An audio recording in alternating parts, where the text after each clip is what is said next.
India आघाडी 6 मार्चला मुंबई महानगरपालिकेवर आक्रोश मोर्चा काढणार आहे। काँग्रेसच्या मुंबई अध्यक्ष वर्षा गायकवाड यांनी ही माहिती दिली आहे। बीएमसीतील 1200 कोटींचं कंत्राट रद्द करण्याची मागणीही त्यांनी केली आहे। सरकार सत्तेचा दुरुपयोग करून विविध कामांचे ठेके जाणीवपूर्वक मित्रांना देत असल्याचा आरोप त्यांनी केला। संभाजीनगरच्या 5 स्टार शेंद्रा MIDCमध्ये सीज अंतर्गत घेतलेली 110 हेक्टर जमीन अजंता फार्मा कंपनी परस्पर दुसऱ्यांना विकत असल्याचा आरोप MIM खासदार इम्तियाज जलील यांनी केला आहे। 2017 मधील या प्रकरणात तत्कालीन उद्योगमंत्री सुभाष देसाई, उद्योग राज्यमंत्री प्रवीण पोटे आणि सरकारी अधिकारी सहभागी असल्याचा आरोप त्यांनी केला।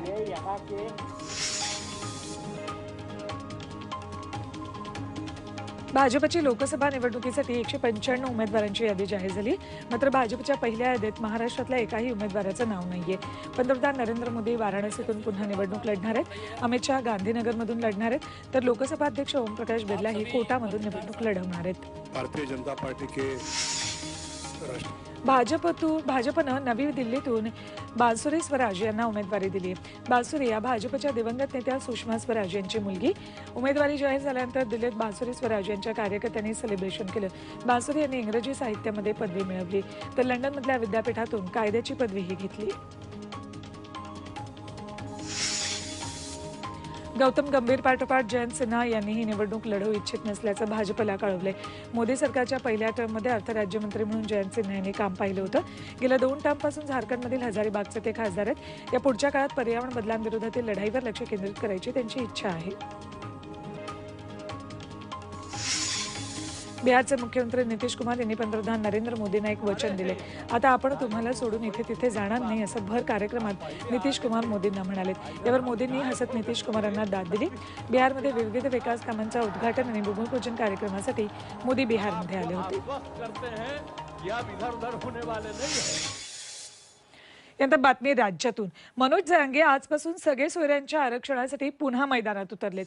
धाराशिवच्या भूममध्ये जरांगेंचा संवाद दौरा आज होतोय। या दौऱ्यात जरांगे मराठा बांधवांच्या भेटीगाठी घेतील। सगळे सोयरे कायद्याची अंमलबजावणी करावी या मागणीवर जरांगे ठाम आहेत।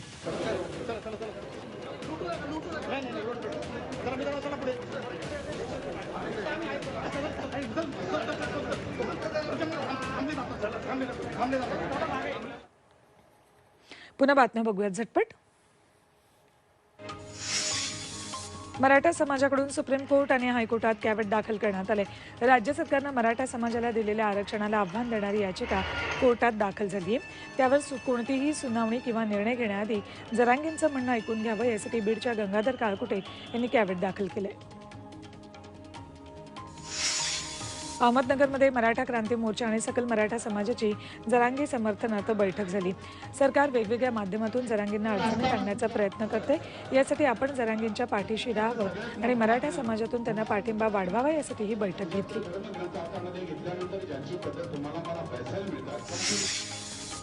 मराठा समाजाच्या महिलांनी भाजपचे मंत्री अतुल सावेंची संभाजीनगरमध्ये भेट घेतली। भाजप महिला कार्यकर्त्यांनी मनोज जरांगे यांची नुकतीच संभाजीनगरच्या हॉस्पिटलमध्ये भेट घेतली। सोशल मीडियावर आक्षेपार्ह कमेंट करणाऱ्यांवर चाप बसवायची मागणी यावेळेला जरांगेंकडे केली होती। त्याबाबत मराठा समाजाच्या महिलांनी सावेंना जाब विचारला। पंढरपूरमधील तुंगत गावात आमदार बबनराव शिंदेंचे पुत्र रणजित शिंदे यांना मराठा समाजानं विरोध केलाय। गावात राजकीय नेत्यांना गावबंदी असल्यामुळे मराठा समाजानं त्यांना रोखलं। शिंदे कुटुंबाकडे कुणबी दाखले आहेत, मात्र आमच्याकडे कधी येणार? तसंच जरांगेंवर SIT चौकशी नेमली त्यावेळी आमदारांनी विरोध का केला नाही असे प्रश्न यावेळी करण्यात आले।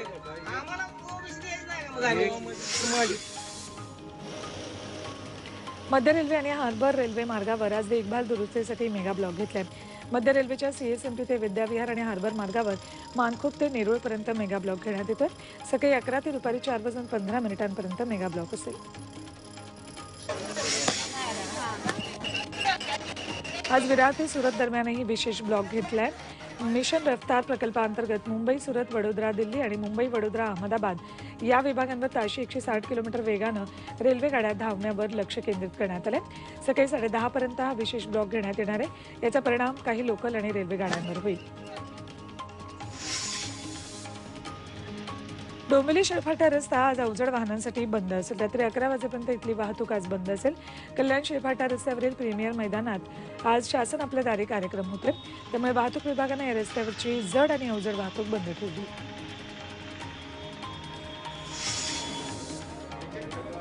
सुवर्णनगरी जळगावमध्ये गेल्या 24 तासात सोन्याच्या दरात तब्बल 1,000 रुपयांनी वाढ झाली आहे. त्यामुळे सोन्याचा भाव जीएसटीसह 65,400 रुपये इतका झालाय. आंतरराष्ट्रीय बाजारपेठेत सोन्याची मागणी आणि गुंतवणूक वाढल्यानं भाववाढ झाल्याचं व्यावसायिक सांगतात. यामुळे लग्नसराईच्या दिवसात ग्राहकांच्या खिशाला कात्री लागणार आहे.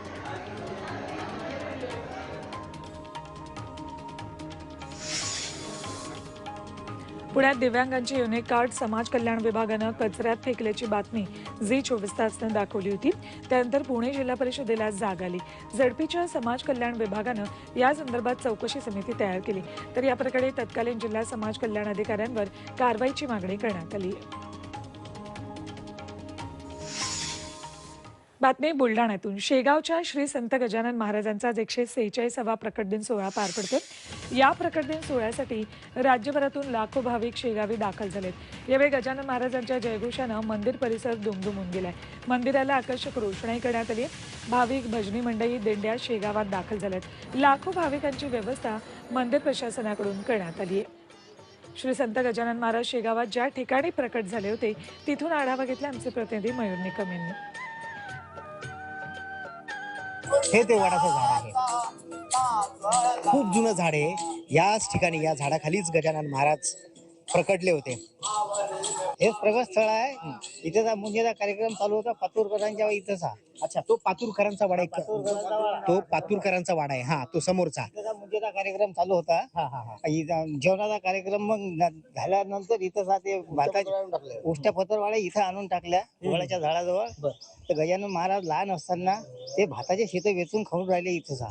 तर त्यांनी प्रथम दर्शन झालं या बंकटलाला आणि दामोदर पंत यांनी हे बघितलं.